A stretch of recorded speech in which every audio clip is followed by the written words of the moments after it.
Hello artists, so this is the next part of your drawing hands assignment. When you have put in all of the ultrafine point Sharpie, it should look like this. And the next thing we're going to do is we're going to add some color. So we need to think about a color scheme. So here are some color schemes, and these are all analogous colors. And what analogous colors means is colors next to each other in the color wheel. So you can see they're all next to each other on the color wheel. And the reason that I suggest this for your hands project is because we're going to be using watercolor, and watercolor bleeds. And when watercolor bleeds, you want the colors to be next to each other so they don't make mud. Okay, because colors on the opposite side of the color wheel make mud. So for example, opposite of orange is blue. So if you put down orange and blue on your hands, they're going to mix together. You're going to have some nice brown. And if that's what you're going for, that's fine. But I wanted you to be aware of your color scheme before you put down your color. Okay, so the colors that you shouldn't do are the complementary colors.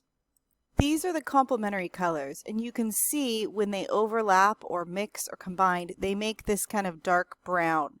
They all make a little bit different brown, okay? But red and green you wouldn't want to choose as a combination if you don't want them to mix to make brown, because the watercolors are going to mix.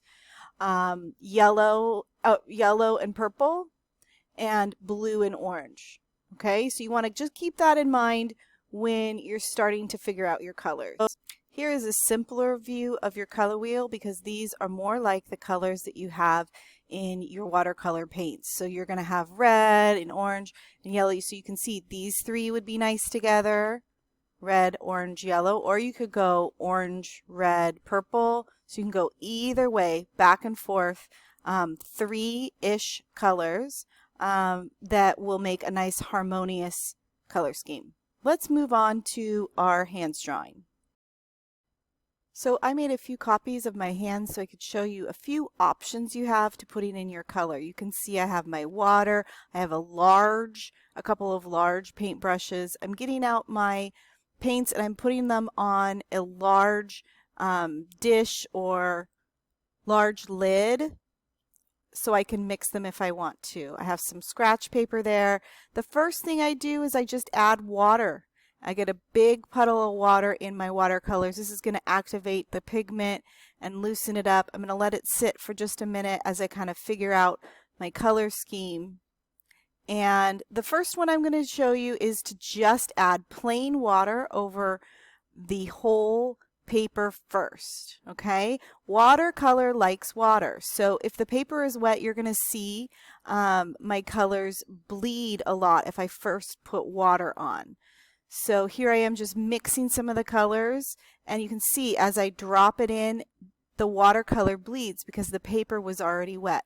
I can add more water, just plain water, to encourage it, and then I'm going to add a second color. This is my analogous color, which is blue.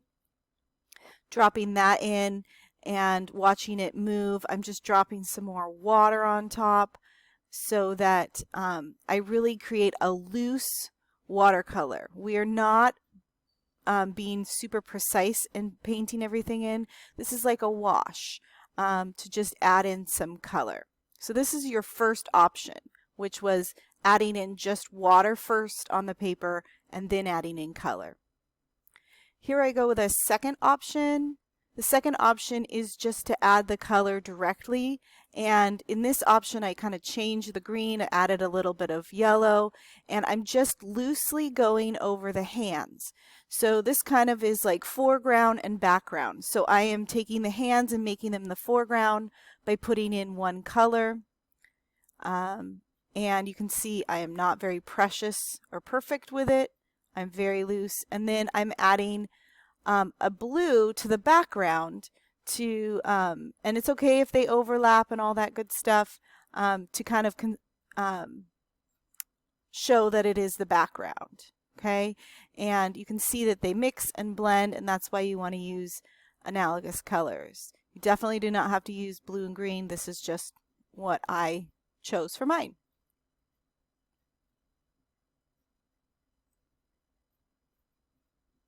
So that was their second option. Your third option is to take the bag that your watercolors came in, or any plastic bag, and add some water and some color on top of the bag. Okay, you can see the color mixes right on the bag, and this might be a messy option because I just smear it on instead of using a brush. And this creates another different blended look. I'm still using my Analogous Colors and going, just blending it with the bag. It is messy. It is getting all over my table.